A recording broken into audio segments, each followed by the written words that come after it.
Road rage in the valley, disputes turning dangerous, sometimes even deadly. Tonight, we're getting an up-close look at one of those encounters playing out on camera. A teen capturing video of a driver pulling a gun on her. This happened near Cactus and Litchfield in the Northwest Valley. Here's ABC 15's Ashley Holden. The first time he pulled it up, it didn't really hit me. The moment's 19-year-old Cheyenne Bamba is talking about caught on camera earlier this month near Litchfield and Cactus Roads in Surprise.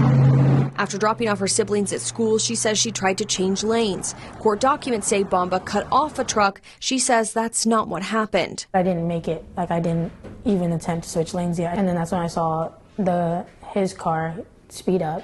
And I saw his middle finger go up. Then things escalated even further when the two drivers pulled up to the stoplight. Bamba started recording. We were only given part of that recording with audio. In it, you can hear words exchanged between the two. The other driver then seen pointing a gun not once, but twice at Bamba. But then I heard him say, "Did you want to die?" After pulling away, called my mom panicking because I realized I could have died right there. She also contacted police, showing officers the video. Then days later, 40-year-old Charles Bass was taken into custody by U.S. Marshals, the Air Force, and Surprise Police.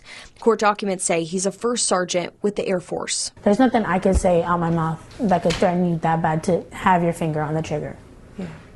And I was in the car by myself. Court documents say Bass confirmed his involvement to police, saying the teen was driving erratically, and because of his PTSD and hypervigilance issues, when he saw the car's window down, he didn't know what the driver was going to do.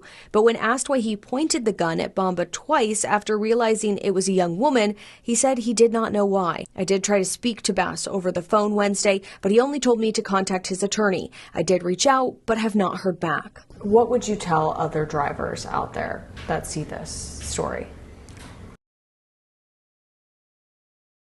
It's just that some things aren't worth it, and that was one of them. I also reached out to the Air Force, their public affairs office, only telling me the incident is currently under investigation and they couldn't provide any other information. In Surprise, Ashley Holden, ABC 15, Arizona.